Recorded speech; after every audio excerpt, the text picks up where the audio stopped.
एक गवाला और एक चौकीदार जो है वो चंद ही दिनों में एक मुनज़्ज़म मंसूबाबंदी के तहत करोड़पति बन जाते हैं।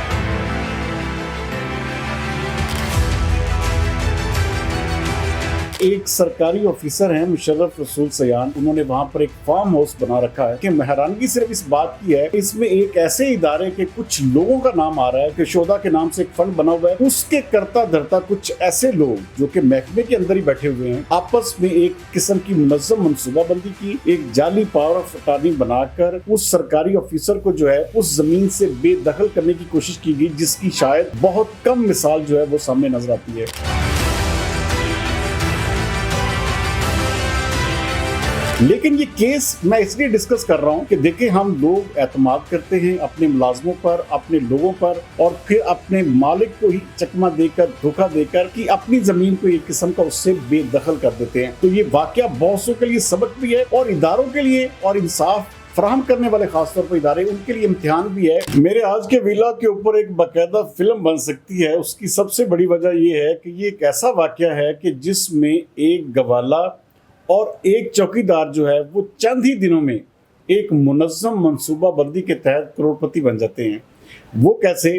ये हमारे इस्लामाबाद का एक मज़ाफ़ाती इलाका है, मेरा बेगवाल, जो कि बाराकोह के नज़दीक वाक़ है। वहाँ पर एक सरकारी ऑफिसर हैं मुशर्रफ रसूल सयान,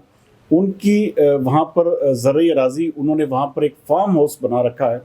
और उस फार्म हाउस को किस तरह से एक जाली पावर ऑफ अटॉर्नी बनाकर बाकायदा बड़े एक इदारे, मैं देखिए हैरानगी सिर्फ इस बात की है कि इसमें एक ऐसे इदारे के कुछ लोगों का नाम आ रहा है जो वाकई मेरे ख्याल में कोई भी इदारा हो उसको अपनी ब्लैक शीप्स पर नज़र रखनी चाहिए। और इस तरह से घिनौने तरीके के साथ उस सरकारी ऑफिसर को जो है उस ज़मीन से बेदखल करने की कोशिश की गई, जिसकी शायद बहुत कम मिसाल जो है वो सामने नजर आती है।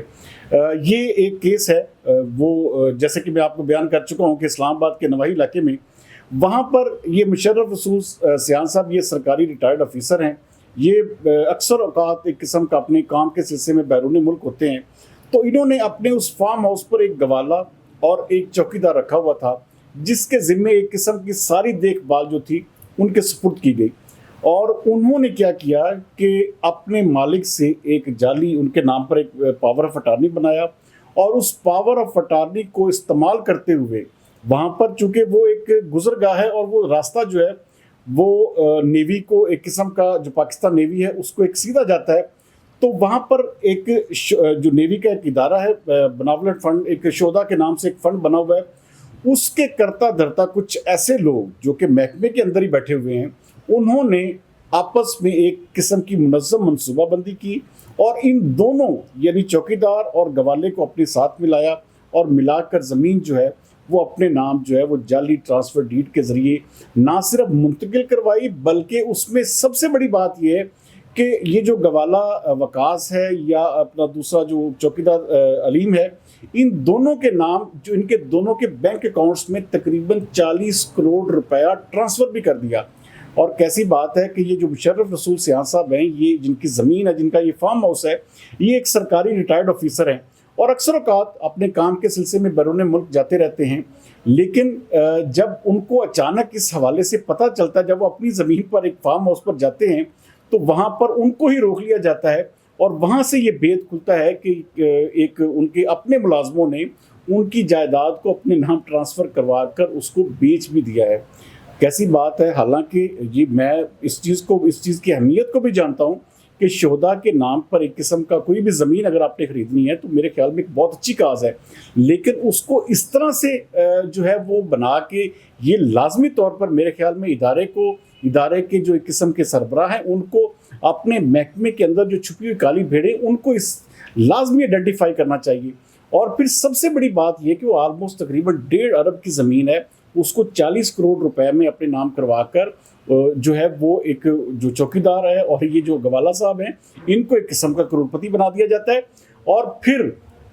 ये चूँकि मुशर्रफ रसूल सयान साहब जो है ये एक सरकारी ऑफिसर रहे होते हैं, तो ये डायरेक्ट वज़ीर आज़म को जो है एप्लीकेशन देते हैं, वहाँ पर एक JIT तश्कील दी जाती है, और उस JIT में MI, ISI, तमाम तर पुलिस के और हाई ऑफिशियल जो है उनको शामिल किया जाता है। इवन देन पाकिस्तान नेवी के नुमाइंदे को भी इसमें शामिल किया जाता है। तो तमाम की तमाम रिपोर्ट जो है किस्म की वो साबित करती है कि ये मुकम्मल तौर पर एक फ्रॉड और एक बदनीति के तहत इस ज़मीन को जो है वो ख़रीदा गया। और मेरी आखिरी इतलात जो है उसके मुताबिक ये दोनों वकास और अलीम जो हैं इस वक्त पुलिस की कस्टडी में गिरफ्तार हो चुके हैं और उनके कब्जे से तकरीबन कोई 28 करोड़ रुपए के लगभग रकम जो है वो भी बरामद कर ली गई है।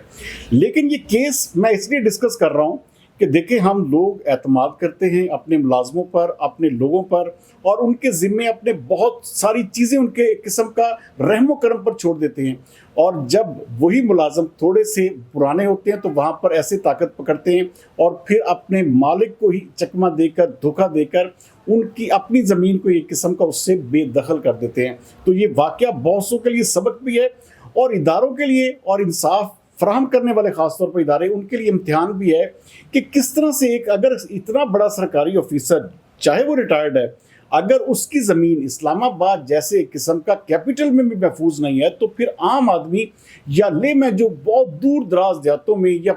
दीगर छोटे शहरों में बसते हैं, उनकी ज़मीनों पर कब्जे का क्या आलम होगा। इसका मतलब है कि जिसकी लाठी उसकी भैंस। और ये दोनों लोग जो हैं वकास और अलीम, मेरे ख्याल में ये एक, मैं कहता हूँ कि इनको एक बाकायदा तौर पर एक ऐसा इबरत का निशान बनाना चाहिए कि ताकि आइंदा कोई इस तरह की जुर्रत ना कर सके। और कोई भी शख्स जो है, आप अंदाज़ा करें कि एक शख्स जो है वो अपने गांव से, जो मेरी इतलात है, एक बहावल नगर का रहने वाला है, एक और कहीं दूर का रहने वाला है। तो ये दोनों लोग जिस इलाके से बिलोंग करते हैं, इंतहाई गरीब घरानों से, और जब वो वहाँ से निकलते हैं तो वो बताते हैं कि जी मैं चौकीदार की नौकरी मुझे मिली है। और चौकीदार साहब जो हैं चंद ही अरसे बाद करोड़ों रुपया लेके, गाड़ियां लेके, और फिर एक किस्म का जी मैंने इस्लामाबाद जाके जी बड़ी तरक्की कर ली।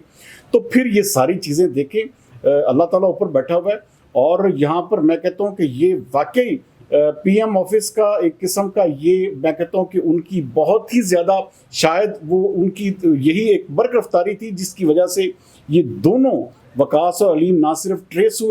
ट्रेस करके गिरफ्तार हुए, और गिरफ्तार होने के बाद तकरीबन 28 करोड़ की रिकवरी हो चुकी है। ताहाल इस हवाले से मैं ज़रूर एक बात कहूँगा कि जिन लोगों ने भी इसमें कोई किरदार अदा किया है, इदारे को भी चाहिए कि भाई वो उन्होंने शोहदा के नाम पर इतना बड़ा फ्रॉड किया और इतनी बड़ी एक किस्म की, जो मैं कहता हूँ कि मिसमैनेजमेंट हुई, कि एक आपने 1.5 अरब की ज़मीन को 40 करोड़ में, इसका मतलब है ताकत के जोर पर खरीदने की कोशिश की। तो इदारे को ज़रूर चाहिए कि अपनी अंदर छुपी हुई जो काली भेड़ें उनको आइडेंटिफाई करे और उनको करार वाकई सज़ा भी दें। तो बाकी ये जो वकास और ये अलीम हैं, ये इनको लाजमी तौर पर इनका इबरत का निशान बनाना चाहिए। और ऐसे लोगों को एक किस्म का, हम सब के लिए ये सबक है कि हम जब भी किसी पर एतबार करें या किसी को अपने पास रखें तो उसको इतना ज़्यादा आज़ाद ना करें, उसको इतनी खुली छूट ना दें या उसके हवाले इतना कुछ ना करें कि वो कल को आपके लिए ही दर्द सर बन जाए।